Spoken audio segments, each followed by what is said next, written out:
Dito po sa mundo ng cryptocurrency, si Shiba Inu ay isang kilalang meme coin na patuloy na humahakot ng pansin dahil po sa kakaibang galaw ng presyo nito.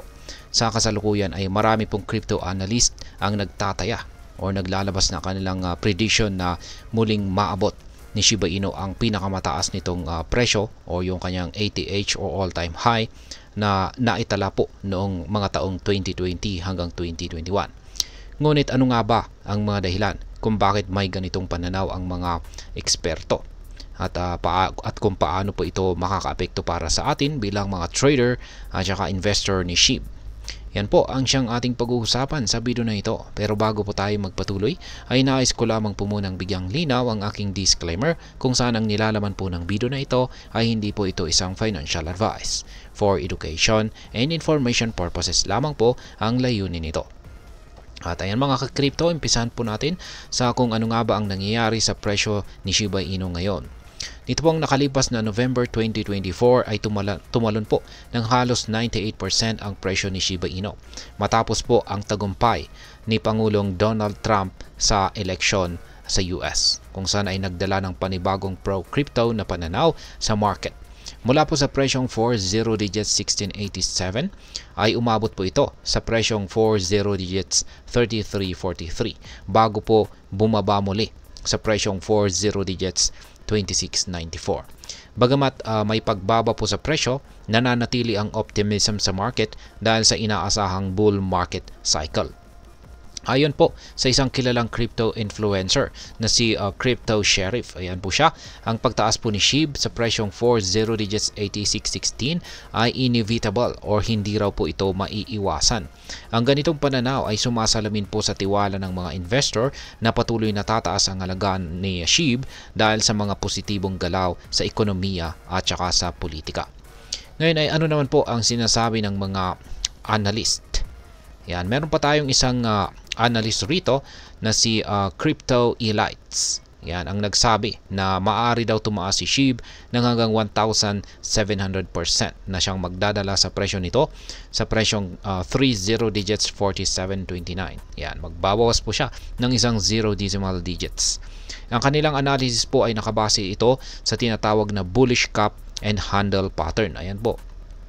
Ang bullish cap and handle pattern ni Crypto Elites. Yan, ito po ay makikita po natin ito sa weekly chart time frame ni Shiba Inu. Ayan, ang ganito pong pattern ay karaniwang indikasyon ng malakas na potential sa pagtaas ng presyo. Ngunit hindi po lahat ay positibo. Ayon naman po kay Puyan Trade FX, kung hindi po mababasag ni SHIB ang downtrend resistance nito, maaari pong bumagsak ang presyo nito ng hanggang 150% patungo sa presyong 40 digits 11. Ito po ang dahilan kung bakit mahalagang pag-aralan ng mabuti ang galaw ng market bago po tayo gumawa ng ating desisyon. Ngayon ay ano naman po ang mga bagay na nakakaapekto sa presyo ni Shiba Inu? Una ay ang macroeconomic factors. Ang desisyon po ng gobyerno ng US na suportahan ang crypto ay nagdadala ng positibong epekto hindi lamang po kay SHIB kundi sa buong crypto market. Sa ilalim po ng pro-crypto na liderato, inaasahang mas marami po ang mag-i-invest sa cryptocurrency. Pangalawa ay ang market sentiment.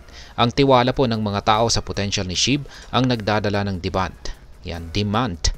Kapag mataas po ang demand, tumataas din ang presyo. Pangatlo ay ang technological innovations. Ang Shiba Inu ecosystem ay patuloy po na nagbabago. Tulad po ng pagpapakilala kay Shibarium, isang layer 2 blockchain solution na naglalayong mapabuti ang bilis at efficiency ng SHIB transactions.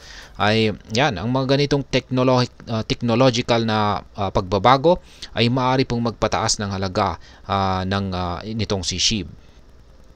Ngayon ay ano naman po ang maaring maging epekto nito para sa atin bilang mga Pinoy trader at investor ni SHIB. Ang ganito pong mga balita ay nagbibigay po ito ng dalawang mahalagang oportunidad. Una ay ang investment growth. Kung tama po ang prediction ng mga analyst, maaari pong makakita po tayo ng malaking kita mula kay SHIB. Ang potensyal po na 1,700% na pagtaas ay nangangahulugan po ito ng napakalaking balik or return sa maliit na kapital lamang.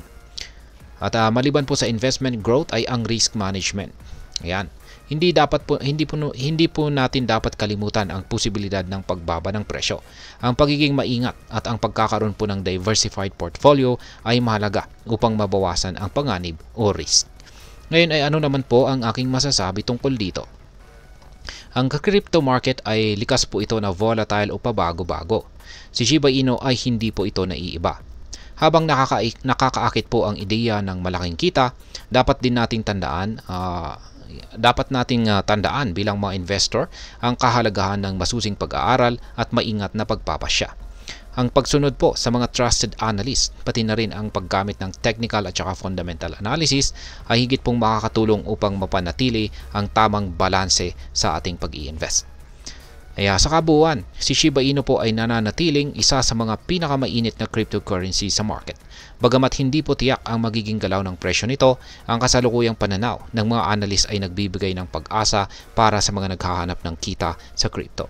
Para sa mga Pinoy trader at saka investor, ang susi ay ang tamang kaalaman, maingat na pagdidesisyon at ang pagkakaroon po ng mahabang pasensya. Ang crypto market ay hindi po para sa lahat, ngunit para sa mga handang sumugal, itong si Shiba Inu ay maaring magdala ng malaking oportunidad. At ayan, hanggang dito na lamang po tayo sa video na ito mga ka-crypto. Sana po ay inyong nagustuhan ang aking paliwanag sa video na ito. Kung inyo po itong nagustuhan, pag-click lamang po ang like button nito. Marami pong salamat sa panonood. Ingat po tayo lagi at God bless po sa ating lahat.